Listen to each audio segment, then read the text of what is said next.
1000 கோடியை அமுக்கியது யார்? அமித்ஷாவின் அசைன்மெண்ட் எதிரொலி திமுகவை நடுங்க வைக்கப் போகும் அண்ணாமலை. வணக்கம் நண்பர்களே. சென்னையில் உள்ள அண்ணா பல்கலைக்கழக மாணவி பலாத்கார விவகாரத்தில் அதிமுக சார்பில் யார் அந்த சார் என்று ஒரு போஸ்டர் ஒட்டி மிகப்பெரிய பரபரப்பை ஏற்படுத்தியிருந்தார்கள். இந்த நிலையில் தற்போது டாஸ்மாக் ஊழலில் திமுகவுக்கு அதிர்ச்சி கொடுக்கும் வகையில் திருப்பூர், சென்னை உள்ளிட்ட பல பகுதிகளில் யார் அந்த தியாகி என்கிற பெயரில் ஒரு போஸ்டரை அதிமுக சார்பில் ஒட்டியுள்ளார்கள். அதாவது 1000 கோடியை அமுக்கிய அந்த தியாகி யார் என்று அதில் வாசகம் பொறிக்கப்பட்டுள்ளது. அதோடு அந்த போஸ்டரில் மு.க. ஸ்டாலின், செந்தில் பாலாஜி ஆகியோரின் போட்டோக்களும் இடம்பெற்றுள்ளது.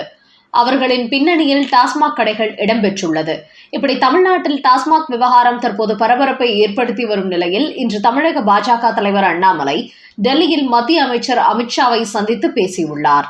அப்போது அமித்ஷா அதிமுகவினர் தன்னை சந்தித்த போது என்னென்ன விஷயங்கள் பேசப்பட்டது என்பது குறித்து அண்ணாமலை இடத்தில் தெரிவித்ததோடு அடுத்து தமிழ்நாட்டில் நாம் எப்படிப்பட்ட அரசியலை முன்னெடுக்க வேண்டும் என்று முக்கியத்துவம் வாய்ந்த அறிவுரைகளை வழங்கியிருக்கிறாராம்.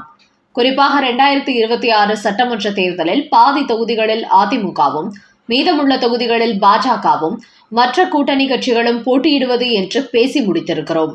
அதனால் பாஜக சார்பில் எந்தெந்த தொகுதியில் போட்டியிட்டால் வெற்றி பெற முடியும் என்பதை முடிவு செய்து அந்த தொகுதிகளில் சரியான வேட்பாளர்களை நிறுத்தி வெற்றி பெற்று காட்ட வேண்டும்.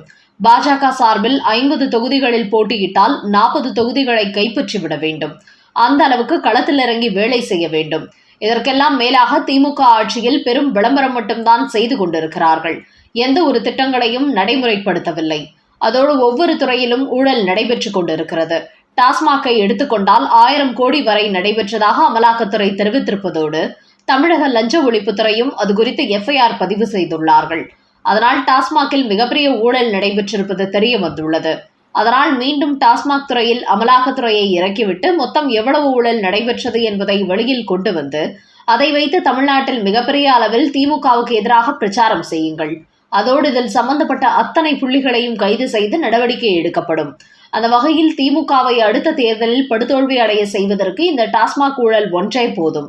அதனால் அதை அமலாக்கத்துறையை வைத்து நாங்கள் வெளியில் கொண்டு வருகிறோம். நீங்கள் அதை வைத்து தமிழ்நாட்டில் திமுகவுக்கு எதிரான மிகப்பெரிய அரசியலை முன்னெடுத்துச் செல்லுங்கள்.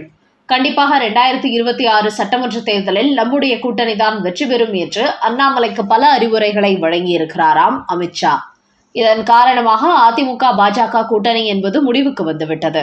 அதே சமயம் கடந்த காலங்களைப் போன்று தங்களுக்கு வெற்றி வாய்ப்பு கிடைக்காத தொகுதிகளில் மட்டுமே எடப்பாடி பழனிசாமி கூட்டணி கட்சிகளுக்கு கொடுப்பதை வாடிக்கையாக வைத்திருந்தார். ஆனால் இந்த முறை அப்படியெல்லாம் முடியாது. கடந்த தேர்தலில் பாஜக அதிகமான ஓட்டுகளை பெற்ற தொகுதிகளை தங்களுக்கு தந்தாக வேண்டும் என்று உறுதிபட பேசிவிட்டாராம் அமித்ஷா. அதோடு எடப்பாடி பழனிசாமி முதலமைச்சர் வேட்பாளர் என்றாலும் கூட்டணி ஆட்சிதான் என்றும் அவர் உறுதிபட சொல்லிவிட்டாராம். குறிப்பாக பாஜக தலைவர் அண்ணாமலை, பாமக தலைவர் அன்புமணி ராமதாஸ் உள்ளிட்ட பலரும் கூட்டணி ஆட்சிக்கு ஒத்துக்கொள்ளும் கட்சிகளுடன் தான் கூட்டணி என்று தொடர்ந்து கூறி வருகிறார்கள். அதனால் இந்த விஷயத்தை அமித்ஷா முன்கூட்டியே எடப்பாடி பழனிசாமி இடத்தில் திட்டவட்டமாக கூறிவிட்டாராம். அந்த வகையில் தமிழக பாஜக தலைவர் அண்ணாமலை சென்னை திரும்பியதும் திமுகவின் அனைத்து ஊழல்களையும் கையில் எடுத்து தமிழகம் முழுக்க மிக தீவிரமான பிரச்சாரத்தை முன்னெடுப்பார் என்பது தெரிய வந்துள்ளது. அடுத்த செய்தி. டாஸ்மாகில் இடியின் ரெய்டுக்கு தடை போட்ட திமுக நீதிபதி, அதிர்ச்சி பின்னணி வெளியானது. சுப்ரீம் கோர்ட் போட்ட புதிய உத்தரவு. தமிழக டாஸ்மாக் துறையில் மிகப்பெரிய ஊழல் நடைபெறுவதாக லஞ்ச ஒழிப்புத்துறை பதிவு செய்த எஃப்ஐஆர் அடிப்படையில் தான் அமலாக்கத்துறையினர் ரெய்டு நடத்தினார்கள். 3 நாள் நடைபெற்ற அந்த ரெய்டில் 1000 கோடி வரை ஊழல் நடைபெற்றதாக தெரிவித்தார்கள். ஆனால் அதற்குள் இந்த ரெய்டுக்கு அமைச்சர் செந்தில் பாலாஜி சென்னை நீதிமன்றத்தில் வழக்கு தொடர்ந்து தடை வாங்கினார். இது கடும் விமர்சனங்களை ஏற்படுத்தியது. இந்த நிலையில் திடீரென்று டாஸ்மாக் துறை தொடுத்த வழக்கை விசாரித்த 2 நீதிபதிகளும் அந்த அமர்வில் இருந்தே விலகிக் கொண்டார்கள். இதற்கு முக்கிய காரணம் திமுக தரப்பு அவர்களை மிரட்டியதாக கூறப்படுகிறது. ஆனால் இப்போது இன்னொரு செய்தி ஓடிக்கொண்டிருக்கிறது. அது என்னவென்றால், அந்த 2 நீதிபதிகளில் ஒரு நீதிபதி திமுக எம்எல்ஏவின் மகன் என்று தெரிய வந்துள்ளது. அதன் காரணமாகவே தான் அவர் அமர்வில் அந்த மனுவை செந்தில் பாலாஜி தாக்கல் செய்திருக்கிறார். அதனால்தான் அவர் அமலாக்கத்துறைக்கு தடை போட்டுள்ளார். தற்போது உச்சநீதிமன்ற ஆணையத்திடம் இதுகுறித்து அமலாக்கத்துறை புகார் அளித்ததை அடுத்து அங்கிருந்து சென்னை உயர்நீதிமன்றத்திற்கு ஒரு ஆர்டர் வந்துள்ளதாம். அதில் டாஸ்மாக் துறையில் ஊழல் நடந்திருப்பதாக லஞ்ச ஒழிப்புத்துறை எஃப்ஐஆர் பதிவு செய்துள்ள நிலையில் ரைடு நடத்த யாரிடத்திலும் அனுமதி பெற வேண்டிய அவசியமில்லை. அப்படி இருக்கும்போது அமலாக்கத்துறைக்கு தடை போட்டதின் பின்னணி என்ன என்று சென்னை உயர்நீதிமன்றத்தை கேள்வி கேட்டார்களாம். அதனால் தான் அந்த 2 நீதிபதிகளையும் டாஸ்மாக் ஊழல் வழக்கை விசாரிக்க வேண்டாம் என்று தடை போட்டுள்ளார்களாம். அந்த அளவுக்கு நீதிமன்றத்திலும் தற்போது அரசியல் நுழைந்துவிட்டது.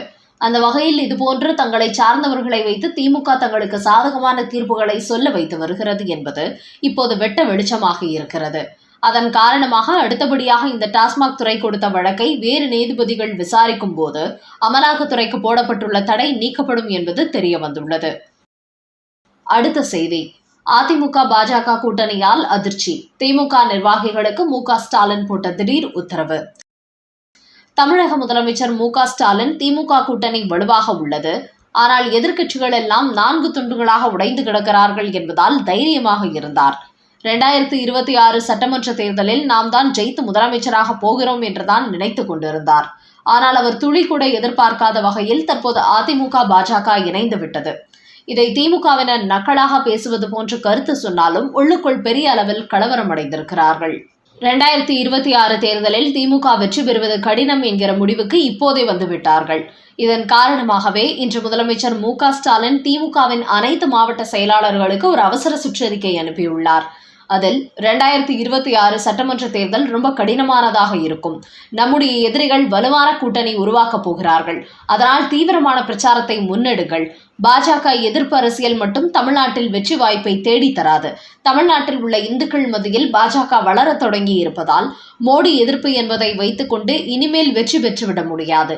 அதிமுக கூட்டணியில் பாஜக மட்டுமின்றி பாட்டாளி மக்கள் கட்சி உள்ளிட்ட பல கட்சிகள் இடம்பெறப் போகின்றன. அதனால் நம் கடந்த காலங்களை விட இன்னும் கடுமையாக களப்பணி ஆற்ற வேண்டும். பாஜக அரசு மட்டுமின்றி கடந்த அதிமுக ஆட்சி காலத்தில் நடந்த ஊழல்களையும் மக்களிடத்தில் கொண்டு சேர்க்க வேண்டும். முதலமைச்சர் மு.க. ஸ்டாலின் மீண்டும் ஆட்சிக்கு வந்தால்தான் பெண்களுக்கு மாதந்தோறும் 1000 ரூபாய் கிடைக்கும், மாணவிகளுக்கு 1000 ரூபாய் கிடைக்கும். இல்லை என்றால் இந்த திட்டத்தை நிறுத்தி விடுவார்கள் என்று ஒரு செய்தியை மக்கள் மத்தியில் பரப்பிவிட வேண்டும்.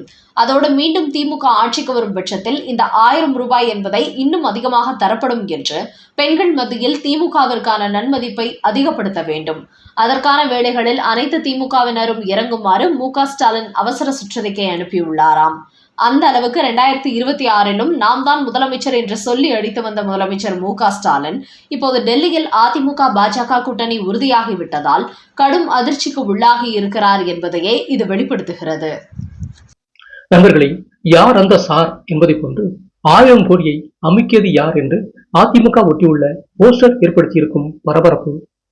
டெல்லியில் அமித்ஷாவை சந்தித்துள்ள அண்ணாமலைக்கு அடுத்த கட்டமாக திமுகவை நடுங்க வைக்கும் அதிரடி பிரச்சாரத்தை முன்னெடுக்க வேண்டும் என்று உத்தரவு போடப்பட்டிருப்பது மற்றும் டாஸ்மாக் துறையில் ரெய்டு நடத்த அமலாக்கத்துறைக்கு திமுகவை சேர்ந்த நீதிபதி தான் தடைப்பட்டுள்ளார் என்பது தெரிய வந்ததை அடுத்து சுப்ரீம் கோர்ட் எடுத்துள்ள அதிரடி நடவடிக்கை குறித்த உங்களோட கருத்துக்களை கமெண்ட் பாக்ஸில் பதிவிடவும். நன்றி, வணக்கம்.